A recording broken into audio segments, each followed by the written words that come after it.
Alerte rouge pour les petits entrepreneurs. Vous savez, les artisans, les commerçants, toutes des petits chefs d'entreprise qui font votre vie du quotidien. Eh bien, alerte rouge sur leur sort. À 85% maintenant, ils sont pessimistes pour leur avenir. Et il faut dire que la moitié d'entre eux n'arrivent pas à gagner 1 500 € par mois malgré le nombre d'heures.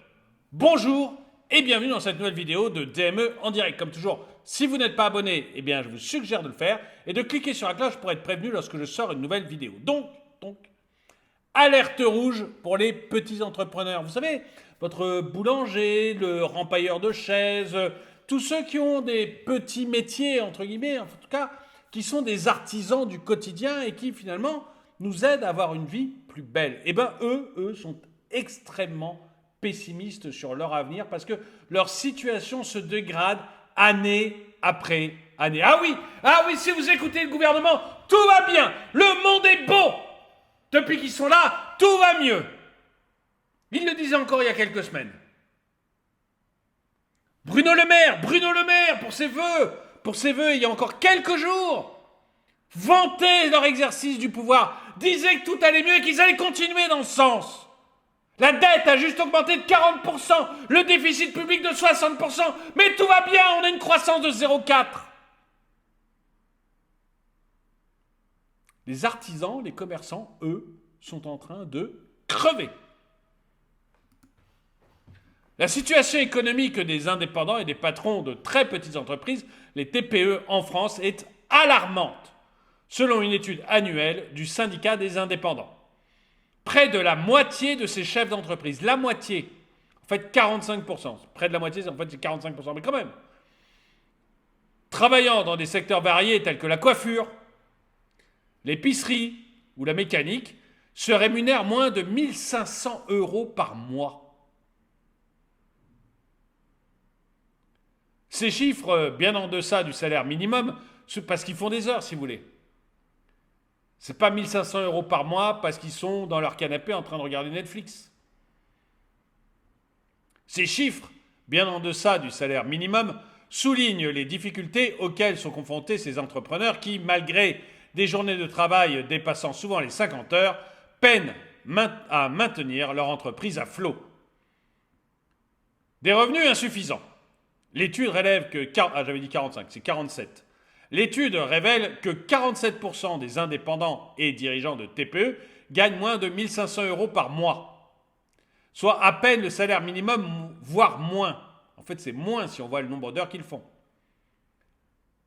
Un quart de ces entrepreneurs se situe même en dessous de la barre des 1 000 €. 1 sur 4. 1 sur 4, 25%, gagne moins de 1 000 € par mois quand on s'enquille 50 heures de travail par semaine. Lequel d'entre vous, salariés, accepterait de faire ça? Plongeant ainsi dans la précarité. Ces chiffres sont d'autant plus préoccupants étant donné que la moitié des répondants déclarent travailler plus de 50 heures par semaine. La situation s'est aggravée en 2023 parce que pour notre gouvernement, tout va bien. Hein. Je disais, je suis un peu énervé, mais moi, j'aime bien qu'on soit dans le réel. Et ça, c'est du réel. Et je vous avais parlé des boulangers. Je vous avais montré les cas de ces 5 boulangers qui avaient du mal. Sur 5, il y en avait un qui avait la bonne réaction, il allait vendre. Il y avait plusieurs boulangers, il allait en vendre une pour pouvoir compenser la trésorerie des autres. Pas une mauvaise situation, mais les 4 autres, eux, ils étaient juste en train de mourir petit à petit. Parce que les prix de l'électricité, parce que les prix des matières premières, parce qu'ils ne pouvaient pas augmenter le prix de leur pain à la même vitesse que les prix de l'électricité. Merci le gouvernement. Et ils étaient juste en train de mourir. Et ils ne se payaient plus pour certains d'entre eux. En disant, mais ça va peut-être s'améliorer, j'ai peut-être pensé. Non. Je suis désolé, non. La situation ne va pas vers de l'arrangement. Et vous voyez que, en plus des petits boulangers, eh ben, on voit, enfin des boulangers, je ne sais pas pourquoi je dis petits, mais en plus des boulangers, on voit ces patrons de TPE là, qui galèrent tous. La coiffure.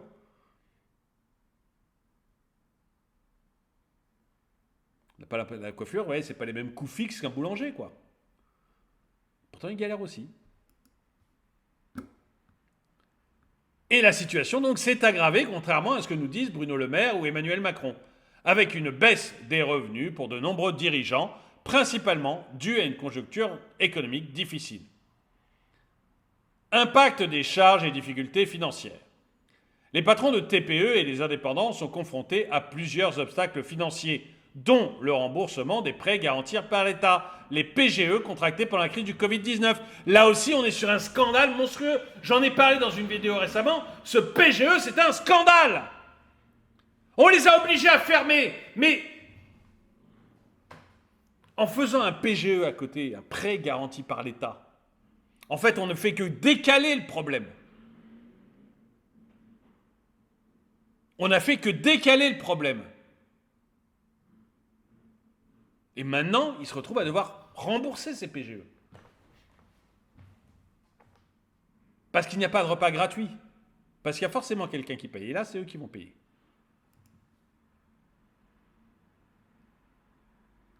Ces prêts destinés à soutenir leur entreprise en difficulté ont cependant un impact lourd sur la trésorerie des TPE.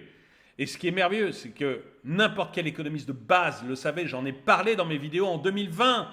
J'en ai parlé en 2020, 2021, dès qu'ils sont arrivés, ces PGE, j'en ai parlé. J'allais dire ce que ça allait donner. Il n'y a pas besoin d'être un génie. Notre Mozart de la finance n'avait pas réussi à avoir ça. Bruno Le Maire à la tête de Bercy avec les milliers de fonctionnaires qu'il a sous ses ordres. Il n'y en a pas un qui est venu lui dire « Mais c'est de la folie !» Mais fermer la France comme ça, c'est de la folie.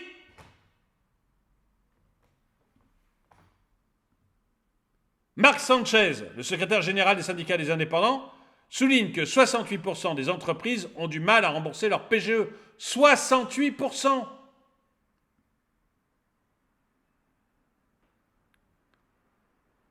Dont la mensualité moyenne s'élève à 2 000 €. Il appelle à une prolongation du dispositif et à une simplification de l'accès pour toutes les TPE. Non, ce n'est pas la solution, monsieur Sanchez. Je vous donne ma solution. Elle est très dure. Elle est impitoyable. Mais il faut savoir que l'économie se venge toujours. C'est un peu comme il n'y a pas de repas gratuit. C'est une autre citation. Celle-là, elle est de Raymond Barre. L'économie se venge toujours.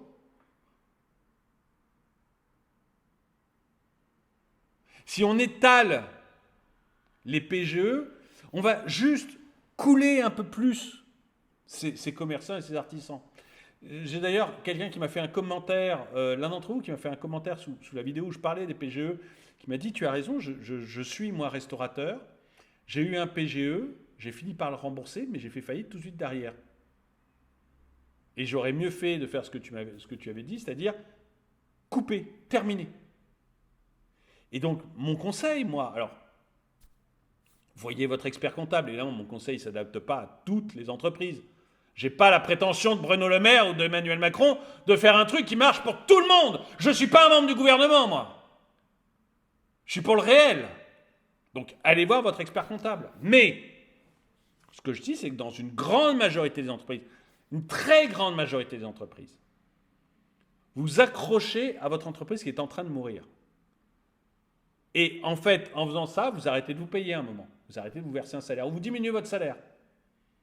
Vous remettez de la trésorerie dans votre entreprise. Mais tout ça, en fait, ça vous affaiblit. Et petit à petit, vous avez de moins en moins d'argent. Et quand vous n'en avez plus, vous faites faillite. Seulement, vous n'avez plus aucun moyen de rebondir. Comme le restaurateur qui m'a envoyé un message dans mes commentaires la dernière fois. Il avait fini par rembourser son PGE, mais il a fait faillite tout de suite après parce qu'il n'y avait plus de trésorerie, il n'y avait plus rien. Et lui, il n'avait plus la possibilité de rebondir, c'était galère. Alors que si vous coupez tout de suite la branche, paf! Oui, ça fait mal, oui, c'est dur, parce que votre entreprise, c'est votre bébé. Oui, c'est dur, j'ai été chef d'entreprise, je sais ce que c'est. Mais vous avez gardé la trésorerie nécessaire pour rebondir. Et puis, il n'y a pas que la trésorerie, il y a le moral, il y a la volonté, vous voyez, vous avez encore... Alors que si vous allongez de 6 mois, 8 mois, 12 mois, petit à petit, votre niaque, elle s'en va, elle disparaît. Aussi vite que votre argent. Et après, vous êtes au fond du trou. Et à ce moment-là, pour rebondir, c'est très dur. Donc, je ne suis pas d'accord avec Marc Sanchez. Il faut... Les PGE devaient s'arrêter au 31 décembre 2023. Il faut qu'ils s'arrêtent maintenant. Ou si vous avez eu un accord avec votre banque pour soit plus long, il faut que ça s'arrête à la fin de l'accord. Point. Il ne faut pas prolonger. Non, terminé. Vous n'avez pas réussi à rembourser, tant pis, vous faites faillite. Et vous rebondissez, vous remettez autre chose dans votre vie. Alors je sais que ma méthode elle est extrêmement dure, que beaucoup de gens vont me traiter de salaud, mais j'ai été chef d'entreprise très longtemps, je sais ce que c'est. Et si vous n'attaquez pas aux choses, franchement, vous n'avez pas de résultat après. Moi, je ne suis pas un bien-pensant, je suis un pensant efficace. Et je pense que je suis bien meilleur pour les gens qui ont des difficultés de trésorerie actuellement, qui ont des difficultés avec le PGE. Je pense que mon conseil, encore une fois, voyez avec votre expert comptable, parce que mon conseil à moi n'est pas valable dans 100% des cas, il ne faut pas exagérer, je ne suis pas idiot. Mais mon conseil est beaucoup plus valable pour l'immense majorité d'entre vous que ces idées de prolonger le PGE qu'a mis en place Bruno Le Maire. Je pense que c'est une erreur. Par ailleurs, les factures d'énergie, en particulier celles d'électricité, constituent un lourd fardeau supplémentaire pour ces entrepreneurs. Ah, et Bruno Le Maire a décidé d'augmenter encore l'électricité, tout va bien. Ah, en principe, là aussi, votre facture d'électricité, elle devrait baisser. Je suis en train de faire une vidéo, je vais la passer ce soir, tiens. Votre facture d'électricité, le conseil qui est spécialisé, donc le conseil de l'État, je ne sais plus comment on l'appelle, sur la facture d'électricité, a dit baissons la facture d'électricité. Là, baissons-la, on peut la baisser. Non, l'État va l'augmenter. Il va l'augmenter parce qu'il veut des sous. C'est les taxes qui vont augmenter votre facture. Les taxes. Vous devriez avoir une baisse de votre facture d'électricité, de gaz aussi d'ailleurs. Vous allez avoir une augmentation. Alors, n'oubliez pas de remercier nos gouvernants. Parce que ce sera uniquement des taxes, votre augmentation. Que ça. Que ça. Avec une augmentation de 10% prévue en février, la pression financière sur les TPE ne fait que s'accentuer. Vous allez prendre une augmentation. Vous auriez dû avoir une baisse de 1 et quelques. Regardez ma vidéo de ce soir, vous trouverez. Vous devriez avoir une baisse de 1 et quelques. En fait, vous allez avoir une augmentation de 10. De taxes. Que des taxes. Cette situation pousse de nombreux dirigeants à la limite de la faillite, avec des conséquences potentielles dévastatrices sur l'économie locale. C'est ce que je vous disais tout à l'heure. Un pessimisme généralisé et des perspectives sombres. L'étude met en lumière le pessimisme croissant parmi les dirigeants des TPE qui entament l'année 2024 avec un état d'esprit négatif à hauteur de 85%. 85% des dirigeants de TPE sont négatifs.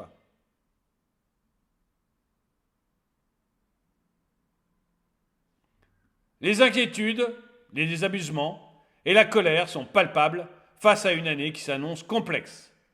Marc Sanchez alerte sur les prévisions de 60 000 à 70 000 défaillances d'entreprises en 2024. 60 à 70 000 défaillances d'entreprises en 2024, soulignant l'urgence de trouver des solutions pour éviter une crise économique majeure. L'appel à des solutions concrètes face à cette crise, Marc Sanchez appelle à des mesures concrètes pour soutenir les TPE. Outre la prolongation du PGE, j'ai dit ce que j'en pensais, c'est une très mauvaise idée, parce que dans l'immense majorité, ça va ne faire qu'empirer les choses. Il demande un allègement des contraintes administratives qui pèsent sur les patrons des TPE. Ça, oui. Que l'État retire ses gros doigts. Afuera! Je crois que c'est comme ça qu'on dit en Argentine. Afuera! Que l'État se barre, qu'il nous foute la paix. Ces gens, ils crèvent pas. Ils crèvent pas d'un trop-plein de liberté. Ils crèvent d'un trop-plein de règles.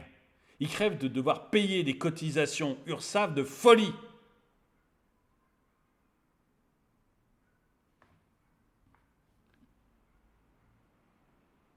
En moyenne, ces derniers consacrent 8 heures par semaine à la gestion des papiers administratifs. 8 heures par semaine à la gestion des papiers administratifs que vous faites le soir quand vous êtes crevé chez vous, parce que vous avez passé votre journée à faire votre taf, à faire des pains, à aller coiffer des gens. Et le soir encore, il faut faire 8 heures pour l'État toutes les semaines. Pour faire plaisir à des dossiers Excel de fonctionnaires que vous payez avec vos impôts. À fouet là! J'espère que je le prononce bien parce que j'aime bien le dire. Représentant 3% du chiffre d'affaires de leur entreprise. Donc la gestion des papiers, c'est quasiment 3% du chiffre d'affaires de l'entreprise qui part là-dedans. Un allègement de ces charges administratives permettrait aux dirigeants, tout ça pour faire des tableaux Excel pour les ministres, dans la plus grande majorité des trucs. Tableaux Excel que personne ne regarde, dont tout le monde se fout. Mais l'administration est un gaz. Elle prend tout l'espace que vous lui redonnez. À la PHP, les hôpitaux de Paris, c'est 50% l'administration. Un salarié sur 2 bosse pour l'administration dans la PHP. Dans les hôpitaux en général, 33%. L'administratif est un gaz. Il prend tout l'espace que vous lui donnez. Un allègement de ces charges administratives permettrait aux dirigeants de se concentrer davantage sur le développement de leur activité et sur la gestion de l'impact économique actuel, voire même pour se reposer de temps en temps. Ils ont bossé 50 heures, ils ont le droit d'aller dormir. Conclusion. La crise économique frappe durement les indépendants et les dirigeants des TPE en France, mettant en lumière une réalité préoccupante. Les revenus insuffisants, les charges financières lourdes et les perspectives sombres pour l'année à venir placent ces entrepreneurs dans une situation critique. Face à ce constat alarmant, des actions urgentes sont nécessaires pour soutenir ces acteurs essentiels de l'économie locale et éviter une cascade de défaillances d'entreprises. Dites-moi ce que vous en pensez. Est-ce que vous pensez qu'on exagère? Est-ce que vous pensez que non, l'État fait bien tout ça? Est-ce que vous pensez qu'il faut prolonger le PGE? Ou est-ce que vous êtes d'accord avec moi pour dire que la chose la plus urgente, c'est que l'État nous foute la paix? Qu'il se mêle de police, de justice, d'armée, mais qu'il nous foute la paix, qu'il ne touche plus du tout à l'économie, qu'il lève ses gros doigts boudinés.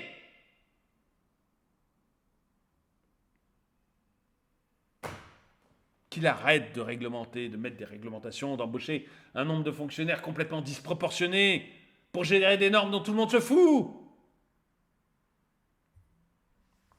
Dites-moi ce que vous en pensez. En tout cas, merci d'avoir regardé cette vidéo. Mettez-lui un pouce vers le haut, commentez-la, partagez-la. Merci à tous ceux qui soutiennent la chaîne. Moi, je vous dis à très bientôt.